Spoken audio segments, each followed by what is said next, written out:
when I came home, I couldn't tell anybody where I was, because it wasn't the thing to do back then. But I do thank everybody for the recognition that we get today, because it's definitely been helpful. And first of all, I want to thank all of you young people that are here today. I'm glad to see you all. That was really good, and hopefully you got something from this. The other thing is that I can relate. I do suffer from post-traumatic stress disorder, among other things, and I spent 2 years with a VA psychologist not that long ago, actually. I guess it was maybe 4 years ago that I stopped going to see her. I still see a VA psychiatrist. And you learn to cope with it, but it never goes away. I actually, the last maybe 3 weeks, I had maybe 2 or 3 incidents when I felt way too anxious than I should have been. So those are just a few things I wanted to mention. That the war is still with a lot of us, and probably not everyone that's here that served know what I'm saying. Agent Orange is still killing us. I know John here, which you might not like me to say this, but he's suffering from Parkinson's right now, related to Agent Orange. I did talk about it. I'm sorry, John. And I can say for myself, the only reason I'm still standing here talking is because of modern medicine, or it would have got me a long time ago. And the gentleman that started this museum, Tom Collins, a few years ago, Agent Orange finally got caught up with him. So,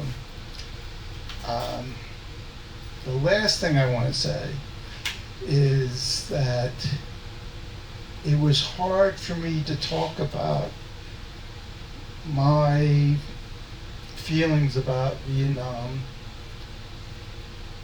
Actually, I volunteer here, and it's been a big help for me just being here and have to talk about it. So I thank Peggy and Tom years ago for having this, because it has helped me. Thank you, everyone. I'm John, and I spent some time here too. I'm Wednesday. My name's Wednesday. One time a guy said to me, "You ever want to go back to Vietnam?" I said, "Hell, I never left. Well, I didn't lose anything there. I don't want to, And I want to talk about an 18-year-old kid. Everything in my life, from when I left Oakland, California, was a first. You know what I mean? A first. We flew from Oakland to, here goes the partners, Okinawa. Going from Okinawa to Constitute. Came down the steps, and there's a bus there. You get on a bus, and it has all chicken wire on the windows. What's that for? Hand grenades. They threw hand grenades in the bus. Well, that's new. I never rode a bus with chicken wire, And I like what the one guy said. I was a foxhole replacement too. You know what I mean? That was a good one. I gotta put that one down. You know what I mean? And Vietnam did nothing for me. People that say, "Oh, it did nothing." I mean, it just made me worse than I already was. I'm from Kensington, so it made me worse than I already was. You know what I mean? And I couldn't wait. I couldn't wait to get out of the army and get back to K&A. That's where you belong. You know what I mean? And I didn't. It didn't. I kind of evolved. Like you realize that it's not like you see on TV. Guy don't get shot and go, "Oh, it don't happen." Not even close.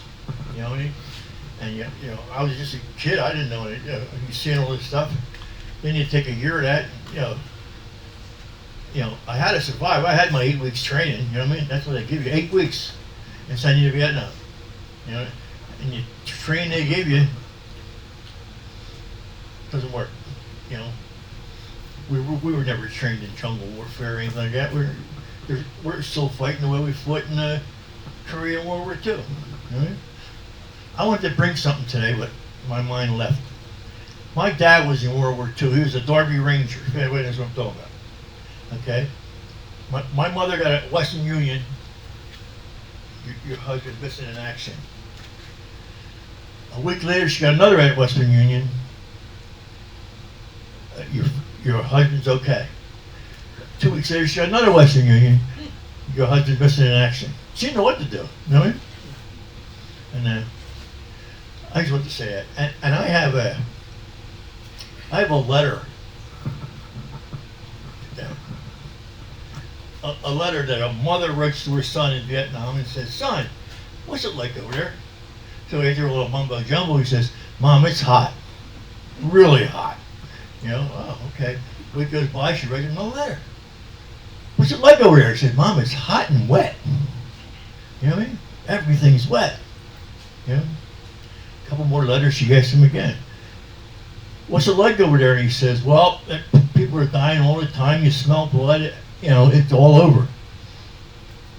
And his father wrote him, "Don't ever send your mother these depressive letters." That's the letter. And the guy took the letter and it's hanging in the VFW in Seattle. You know, it's pretty cool. You know, I met some nice guys. I mean, like they say, don't make friends. That's bull crap. You have to. You know what I mean? You don't have any choice. You know, these are your guys. You know, I'm looking out for you. You left. You know, and so on. You know what I mean? And there goes the Parkinson's. You know what I mean? My mouth opens, nothing comes out. Sometimes my wife says that's a good thing. You know what I mean? So, and I always say, like, I never had it so good. I mean, thanks to the military, thanks to Vietnam, you know, I prospered. You know what I mean? Like, I got Parkinson's, I got macular degeneration. I'm in good shape. I got kidney cancer. Let's see, what else? I didn't. I'll remember that next time. Okay, next time. You know, and it's all from Asia. It's all from Agent Orange. You know what I mean? And, I went down for Agent Orange in the 70s. My back was all broke down, you know. And the nurse or somebody, where were you at? Oh, you weren't where Agent Orange was. I looked at her, are you retarded? You ever heard of a water table? Water runs, you know what I mean? It's in everything. It's in the food you eat. It's everywhere. It's in the air.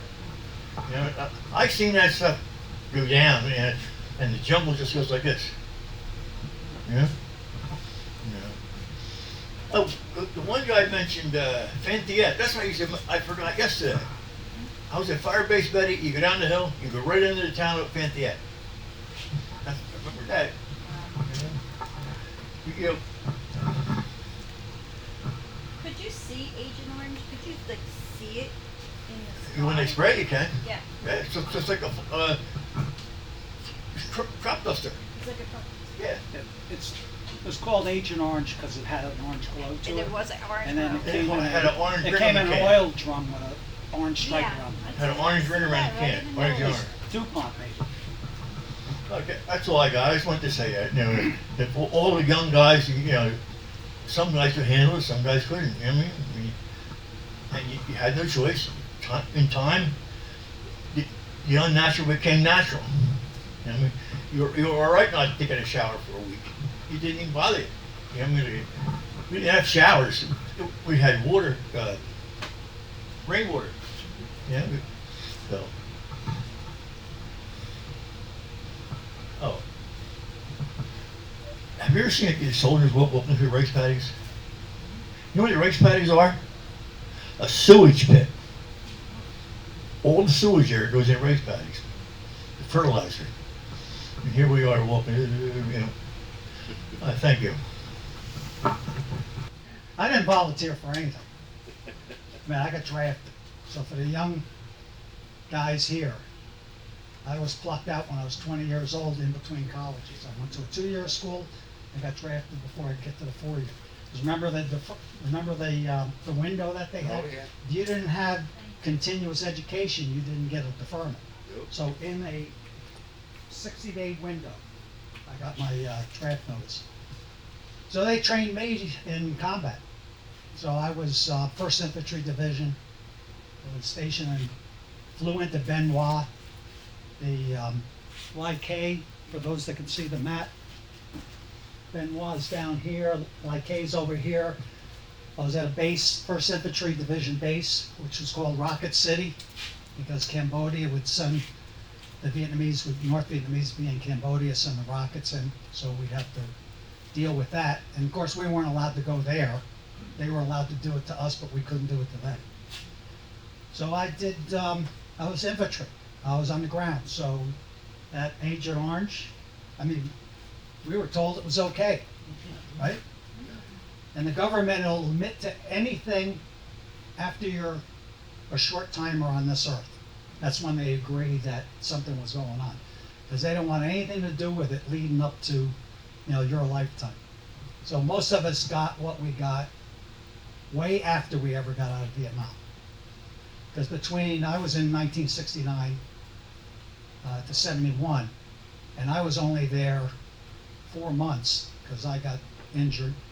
I was mechanized infantry, got blown off a APC, had surgery in Vung Tau, which is down here, 36th hospital unit, which was an Australian unit. They were all put together in 30 days, and they transport these things around. So one day you're getting operated in a tent, and then they moved the tent to another spot wherever they needed. So I got medevaced out in 1960, just before Thanksgiving in 1969. So, but none of us talked about anything for years and years. I didn't.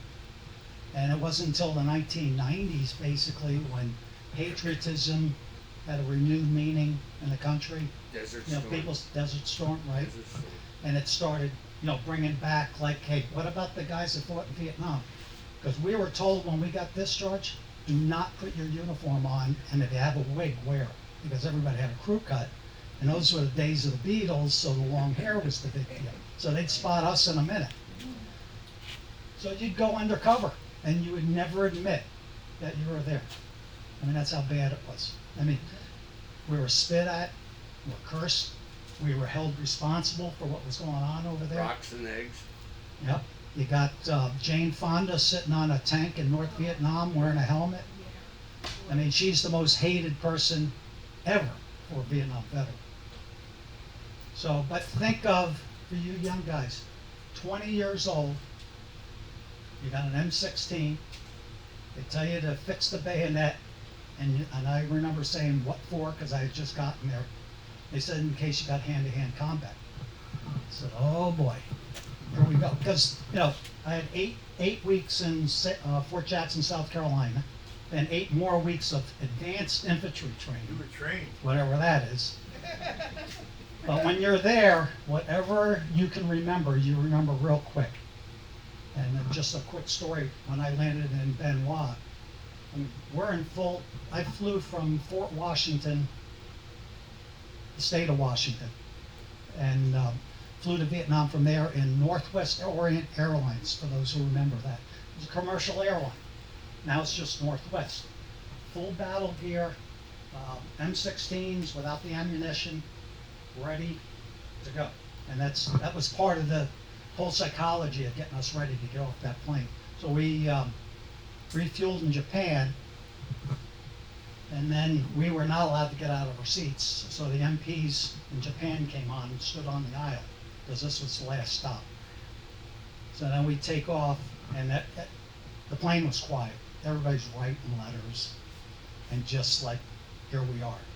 And as we flew in, it sort of looked like a U.S. city a little bit, because in those days, remember Esso gas stations for Exxon? For those that don't know the nuance in that, ESSO, ESSO gasoline had a meaning in some part of the world that was the meaning to whatever the religion was of that country. So a double X was the only word they could use with the E on the front that didn't mean anything anywhere. And that's how it ended up EXO. So anyway, it was ESSO. So we get off, it's raining like hell. You can see tracers in the air, both red and green. And then, like, what do we do? So we just waited there for our instructions. And the sergeant's there going, you're pulling guard duty. So that's when they gave us an M14, told us to fix the bayonet.